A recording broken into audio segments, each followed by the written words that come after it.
Hello students. तो कैसे हैं आप सभी लोग। उम्मीद करता हूँ सभी लोग अच्छे होंगे और समय समय पर पढ़ाई कर रहे होंगे और मेरे वीडियो ज़रूर देख रहे होंगे। तो मैं एक बार फिर से आ गया हूँ आपके अपने यूट्यूब चैनल द ज्ञानम स्टडी पॉइंट पर। और आप सब नाम तो जान ही गए होंगे अभी तक, तो फिर से चलो इंट्रोडक्शन दे ही देता हूँ कि मैं मुकेश कुमार एक बार फिर से आप सभी का स्वागत करता हूँ आपके अपने यूट्यूब चैनल द ज्ञानम स्टडी पॉइंट पर।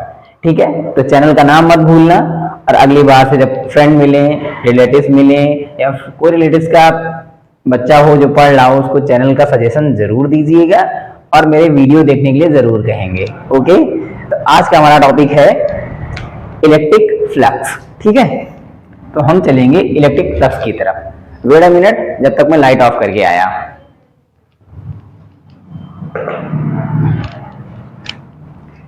तो आज का हमारा टॉपिक है इलेक्ट्रिक फ्लक्स। ओके, तो यहां पे हम लिखेंगे इलेक्ट्रिक फ्लक्स।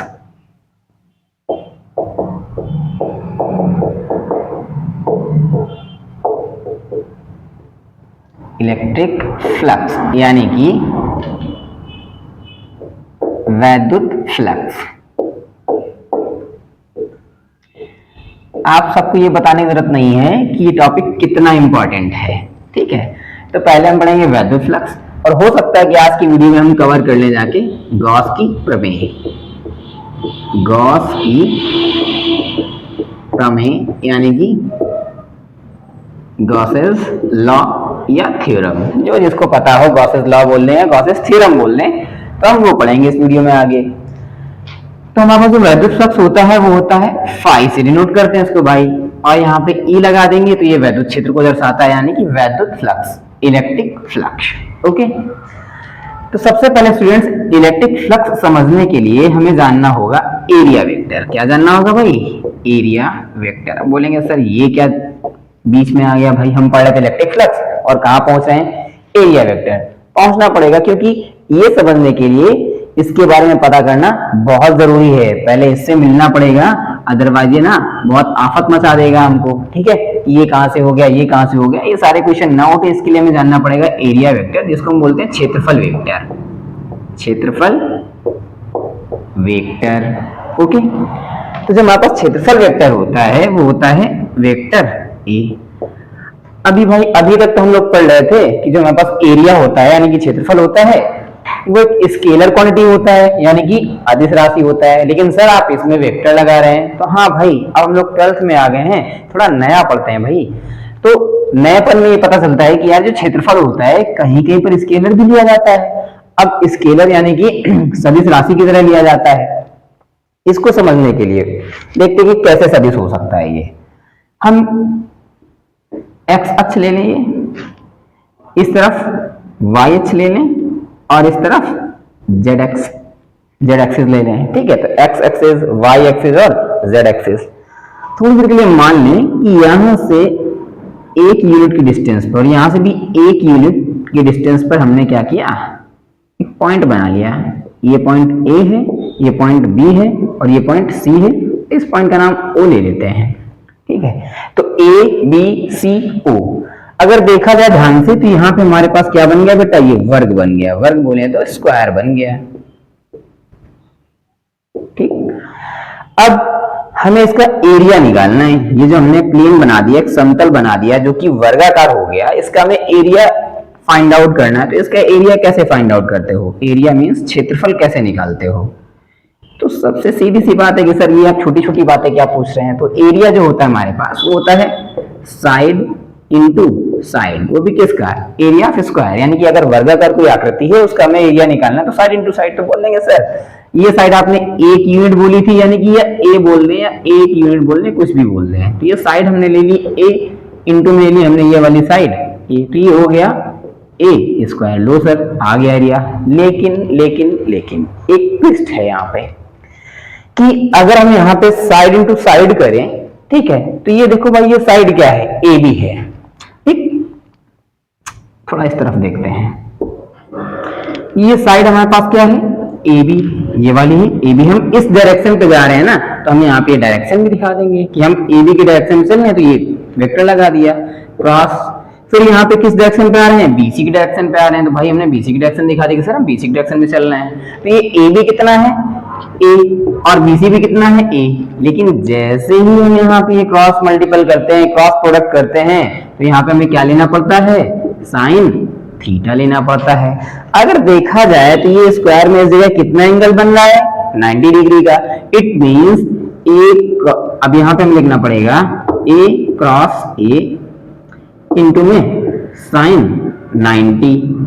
तो साइन 90 की वैल्यू 1 होती है, इट मींस इसका हो जाएगा पूरे का वैल्यू ए स्क्वायर। तो भाई इससे भी ए स्क्वायर आया था और इससे भी ए स्क्वायर आ गया, ठीक है। अब ये साइन क्यों नहीं आ गया, हमने क्लास 11 में पढ़ रखा है कि अगर जब भी कभी हमें कंपोनेंट लेने पड़े, वो भी परपेंडिकुलर कंपोनेंट, तो वहां पे हम साइन थीटा लेते हैं। और अगर हमें पैरेलल कंपोनेंट लेने पड़े तो वहां पे हमें क्या लेना पड़ता है, cos थीटा लेना पड़ता है। तो यहाँ पे ये देखो ये दोनों परपेंडिकुलर ड्रॉन कर रहे थे at the angle of 90 degree, इसलिए हमने यहाँ पे ए क्रॉस साइन 90 ले लिया, ठीक। तो ये भी ए स्क्वायर आ गया, ये भी स्क्वायर आ गया। लेकिन इस बात से हमें पता चलता है कि यार सच में जो एरिया था वो क्या है, वेक्टर क्वांटिटी है, ठीक है। तो यहाँ पे हम एरिया को क्या मानेंगे कि वेक्टर क्वांटिटी है, यानी कि जो हमारे पास क्षेत्रफल वेक्टर था उसके बारे में पढ़ेंगे। अब देखा जाए तो हमारे पास केवल स्क्वायर था ये, ठीक है। तो स्क्वायर को मान लेते एक समतल है हमारे पास, एक प्लेन है जो कि स्क्वायर है, स्क्वायर प्लेनर है हमारे पास, ठीक है। तो इसमें जो क्षेत्रफल की दिशा होगी भैया, ठीक है, ये क्षेत्रफल वेक्टर जो होगा, एरिया वेक्टर होगा, उसकी डायरेक्शन क्या होगी, तो सीधी सी बात इसकी डायरेक्शन नॉर्मली होगी, नॉर्मली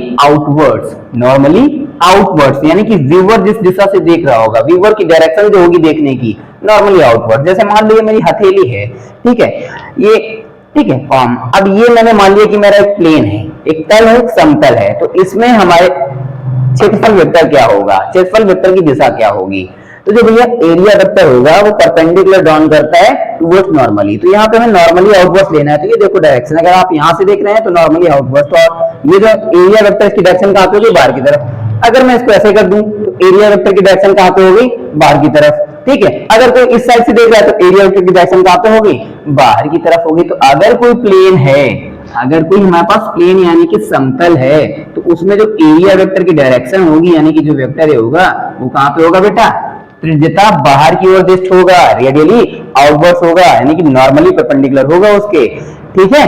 तो ये हो गया क्षेत्रफल वेक्टर कि अगर हमारे पास कोई समतल है कुछ इस तरह का, तो समतल में से जो एरिया वेक्टर की दिशा कहाँ पे होगी, बाहर की तरफ। अब देखो जो स्क्वायर होता है, यानी कि जो वर्ग होता है, वो 2 डायमेंशनल होता है, उसकी ज्यामिति केवल 2 होती है, उसमें 2 डायमेंशंस होती है, यानी कि लंबाई और चौड़ाई होता है। तो इसमें 2 डायरेक्शन ली जा सकती हैं, आउटवर्ड भी और इस तरफ भी इनवर्ड्स भी। अगर कोई यहां से देख रहा है तो ऊपर की तरफ, ऊपर खड़ा है तो नीचे की तरफ देख रहा होगा। तो अगर कोई 2 डायमेंशनल शेप है तो उसमें जो क्षेत्रफल वेक्टर होगा यानी कि एरिया वेक्टर होगा, उसकी 2 दिशाएं होती हैं, 2 तरफ ले सकते हैं, ऊपर की तरफ भी और नीचे की तरफ भी। अगर यहां से देखा तो हमें रेडियली आउटवर्ड ही देना होता है, ओके। अगर मान लिया जाए कि हमारे पास कोई स्क्वायर है, ऐसा हमारे पास प्लेनर कोई आ गया, स्क्वायर प्लेनर आ गया हमारे पास, सॉरी ये तो स्क्वायर हो गया और ये सर्कुलर फॉर्म में आ गया, सर्कल हो गया, यानी कि वृत्त हो गया हमारे पास। कोई वृत्ताकार अगर हमारे पास आ रहा है समतल, तो क्या करेंगे, तो भी करना क्या है, इस वृत्त को हम मान लेंगे छोटे छोटे स्मॉल एरियाज में कट कर लेंगे, ठीक है। कि मान लेते हैं छोटे छोटे स्मॉल एरिया से मिलके बना है, जिसको हम डी ए बोलेंगे, स्मॉल एरिया को हम बोलते हैं डी ए।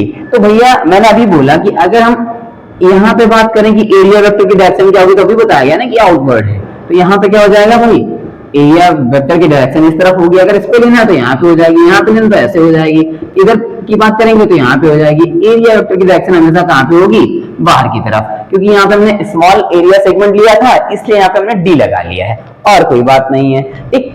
ये हो गया।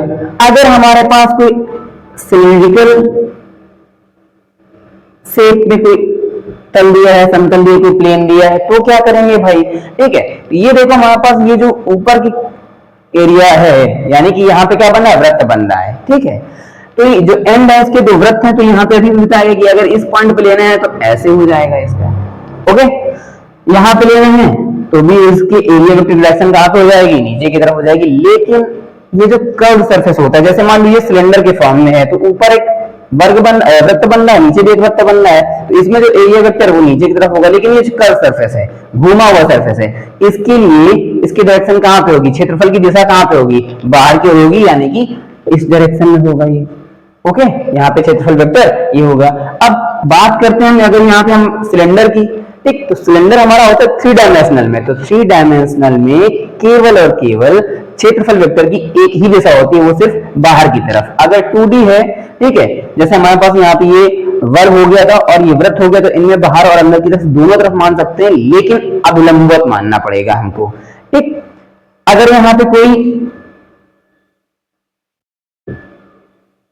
स्फीयर होता है, यानी कि गोला होता है, स्फीयर, तो स्फीयर भी कैसा हो जाता है, जैसे बॉल हमारे पास स्फीयर है तो वो 3 डायमेंशन में होती है। अगर हमारे पास एक, जैसे हम ब्रेसलेट वगैरह पहनते हैं, कंगन वगैरह पहनते हैं, तो कंगन जो होता है वो भी गोल है, बॉल भी गोल है, लेकिन बॉल में कितनी डायमेंशन है, 3 डायमेंशन है। तो यहाँ पे बॉल यानी कि स्फीयर है, तो इसमें भी कहीं पर भी एरिया वेक्टर लिया जाएगा तो कहां पे लिया जाएगा, रेडियली आउटवर्ड्स, यानी कि बाहर की तरफ ही माना जाएगा, अंदर की तरफ हमें नहीं मान सकते। लेकिन 2D में जैसे हमारे पास ये हो गया स्क्वायर, ये हो गया सर्कल, इनमें हम इनवर्ड भी ले सकते हैं और आउटवर्ड भी सकते हैं, लेकिन मोस्टली हमें क्या बताना है कि जो क्षेत्रफल वेक्टर है उसकी दिशा कहां पे होगी, हमेशा बाहर की तरफ होगी। ठीक है, तो ये हो गया हमारे पास क्षेत्रफल वेक्टर। ओके, ठीक है,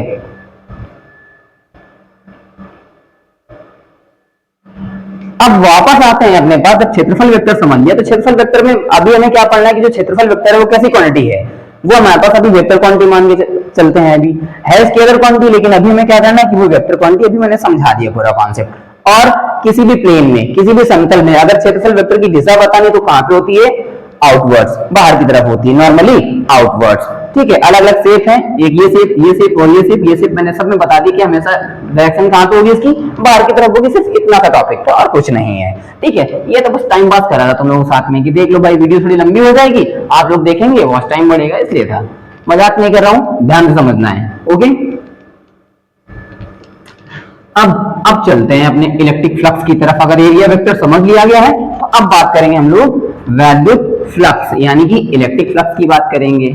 ठीक है, तो भाई इलेक्ट्रिक फ्लक्स क्या होता है कि अगर वैद्युत क्षेत्र के भीतर किसी भी तल को हम मान लें, किसी भी समतल को मान लें, किसी भी पृष्ठ को मान लें, ठीक है, तो वैद्युत क्षेत्र के भीतर उपस्थित किसी पृष्ठ से गुजरने वाली वैद्युत बल रेखाओं की संख्या की माप वैद्युत फ्लक्स कहलाती है।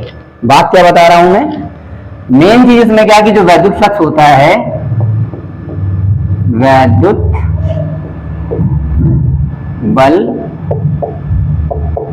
रेखाओं की संख्या, बस ये इसका कीवर्ड है कि जो वैद्युत बल रेखाओं की संख्या होगी वही क्या कहलाती है, वैद्युत फ्लक्स कहलाती है। अब भाई इससे काम नहीं चलेगा, यानी कि अगर जो सीबीएसई बोर्ड से बच्चे हैं उनको बता दे रहा हूं, number of electric field lines passes through a surface। ठीक है, किसी सरफेस से यानी किसी पृष्ठ से गुजरने वाली इलेक्ट्रिक फील्ड लाइंस की जो संख्या होगी, नंबर होगा, the measurement of number of electric field lines passes through a surface is called electric flux. यानी कि वैद्युत क्षेत्र के भीतर उपस्थित किसी भी पृष्ठ से होकर जाने वाली वैद्युत बल रेखाओं की संख्या की माप वैद्युत फ्लक्स कहलाती है। ठीक, तो ये कॉन्सेप्ट समझ में आ गया होगा, मैं लिखना नहीं चाहता हूं, बोल दिया है, इंपॉर्टेंट है तुम्हारे लिए। बाकी नोट्स बनाते रहना, अगर वीडियो देख रहे हैं तो पेन कॉपी उठा लो भाई, वेट क्या कर रहे हो, उठा लो, लिख लो। ठीक है, तो वैद्युत बल रेखाओं की संख्या की माप हम क्या बोलेंगे, वैद्युत फ्लक्स बोलेंगे। अब समझते हैं भाई कैसे, जैसे मान लिया जाए कि हमारे पास ये एक प्लेन है, ठीक है, एक तल है, एक समतल है, ठीक है, तो अभी बताया गया कि इससे गुजरने वाली वैद्युत बल रेखाओं की संख्या की माप। ठीक, किसी भी, यहां पे लिखे दे रहा हूं, पृष्ठ से गुजरने वाली वैद्युत बल रेखाओं की संख्या जो होगी। अब देखते हैं भाई, जैसे मान लिया जाए कि इसमें जो क्षेत्रफल वेक्टर होगा उसकी डायरेक्शन ये भी हो सकती है, ऐसी भी हो सकती है, मतलब बाहर की तरफ हमें देनी है क्षेत्रफल डायरेक्शन। ओके, अब यहां से ये क्या है, वैद्युत बल रेखा जा रही है। ठीक, ये बल रेखा यहां पे इसको क्या कर रही है, क्रॉस कर रही है।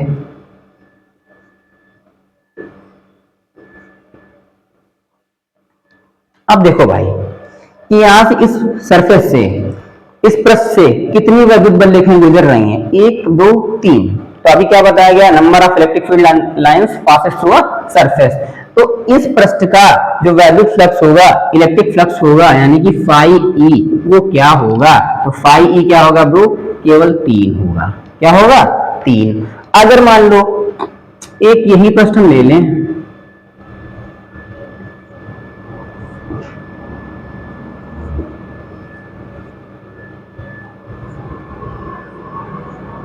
ये मैं ब्रेक डाउन नहीं कर रहा हूं कि सर आपने पिछले वीडियो में बताया था कि वैद्युत फ्लक्स रेखा जो ब्रेक डाउन नहीं करती, लेकिन आप ब्रेक करके बना रहे हैं। मैं एकदम ऐसे दिखा रहा हूं कि ये पृष्ठ है, इसको वैद्युत फ्लक्स रेखा चीरती हुई निकल रही है, तो बीच में से हमें दिख नहीं रही है ना, एकदम चीरती हुई निकल रही है, आर पार एकदम जा रही है, तो ये आर पार दिखाया जा रहा है।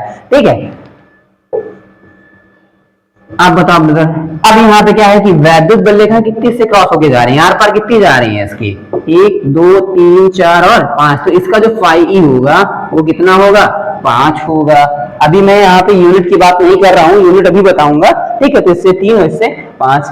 अभी हमने ये पढ़ा था कि भाई वैद्युत बल रेखा यानी कि इलेक्ट्रिक फील्ड लाइंस जितनी डेंसर होंगी वो बताती हैं कि उतना ही ज्यादा इलेक्ट्रिक फील्ड होगा। Denser the electric field lines, ठीक है, more the electric field, electric field कितना होगा? स्ट्रांग होगा। वहां पे जितनी ज्यादा वैद्युत बल रेखाएं पास पास होंगी, वैद्युत क्षेत्र उतना ही स्ट्रांग होगा, उतना ही मजबूत होगा। जितनी दूर दूर वैद्युत बल रेखाएं होंगी उसमें से वैद्युत क्षेत्र भी क्या होगा? कमजोर होगा, वीक होगा। ठीक है, तो वीक इलेक्ट्रिक फील्ड क्या शो करता है कि जो इलेक्ट्रिक फील्ड लाइंस हैं वो लेस डेंसर हैं। अगर ज्यादा डेंसर होंगी इलेक्ट्रिक फील्ड लाइंस तो स्ट्रांग इलेक्ट्रिक फील्ड को डिनोट करता है। ठीक, ओके, तो ये हो गया हमारे पास इलेक्ट्रिक फ्लक्स। तो वैद्युत क्षेत्र के भीतर उपस्थित किसी पृष्ठ से होकर गुजरने वाली वैद्युत बल रेखाओं की संख्या की माप को हम लोग वैद्युत फ्लक्स बोलते हैं। ठीक है, लेकिन लेकिन लेकिन एक दिक्कत है, भी अभी पूरा नहीं हुआ। मान लेते हैं हमारे पास ये एक सरफेस है। ठीक, अभी बताया गया कि प्लेन सरफेस है, तो प्लेन सरफेस से जो मान लिया यहाँ पे थोड़ा सा स्मॉल सेगमेंट मान लिया मैंने एरिया का, इतना हमने एरिया ले लिया। ठीक, अब इस एरिया में जो होगा, एरिया वेक्टर की डायरेक्शन कहां पे होगी भाई? बाहर की तरफ होगी, आउटवर्ड होगी। अब ये एरिया वेक्टर बाहर की तरफ इस प्लेन के, लेकिन हुआ क्या? प्रॉब्लम ये है कि जो इलेक्ट्रिक फील्ड लाइन है ये चीरती हुई जा रही है इसको, लेकिन इस तरह से जा रही है, लाइक दिस। ठीक, अब ये सीधी सीधी नहीं जा रही है, अब इस तरह से जा रही है इलेक्ट्रिक फील्ड लाइन। ओके, तब क्या हुआ कि इस पॉइंट पे, ठीक है, ये जो इलेक्ट्रिक फील्ड लाइन है यानी कि वैद्युत बल रेखा है, इस हमारे क्षेत्रफल वेक्टर के साथ कोई ना कोई एंगल बना रही है। यस सर, बिल्कुल बना रही है। तो अगर एंगल बना रहा हो, कौन एंगल बना रहा हो? क्षेत्रफल वेक्टर, किसके साथ? इलेक्ट्रिक फील्ड लाइन के साथ। तो वहां पे हम इलेक्ट्रिक फ्लक्स कैसे देंगे? तब इलेक्ट्रिक फ्लक्स को कैसे मेजर करेंगे? तब के लिए आते हैं ब्रो कि phi E is equals to vector E dot vector D A into में क्या लेना है? यहाँ पे कॉस थीटा लेना है। अब सर ये डॉट और वेक्टर वगैरह कहां से आ गए? तो अभी मैं बता दूं कि जो हमारे पास वैद्युत फ्लक्स होता है ये कैसी क्वांटिटी होती है? ये हमारे पास वेक्टर क्वांटिटी होती है, यानी कि जो वैद्युत फ्लक्स है ये होता है सदिश राशि। डिनोशन किससे करते हैं इसका? फाई ई से, अभी बता रहा था मैं। तो सदिश राशि यानी कि वेक्टर क्वांटिटी। ठीक, अभी तक हम क्या पढ़ रहे थे? जब ये इस तरफ से जा रहा था, सिर्फ फील्ड लाइन सीधे सीधे जा रही थी, ठीक है, और यहाँ पे हमने ये लिया था कि एरिया हमारे पास ये है, स्मॉल एरिया सेगमेंट ये है, तब के लिए जो फाई ई था उसको हम लिख सकते हैं फाई ई बराबर ई ए। अगर स्मॉल एरिया लिया है तो यहाँ पे हम लिख सकते थे वेक्टर ई, और यहाँ पे क्या सकते थे? वेक्टर डी ए। अब ये मत बोलना सर बार बार आप वेक्टर क्यों लगा रहे हैं, क्योंकि हमारे पास जो इलेक्ट्रिक फील्ड होती है वो भी वेक्टर क्वांटिटी होती है। अभी अभी हमने बताया कि हम पढ़ ही क्या रहे थे?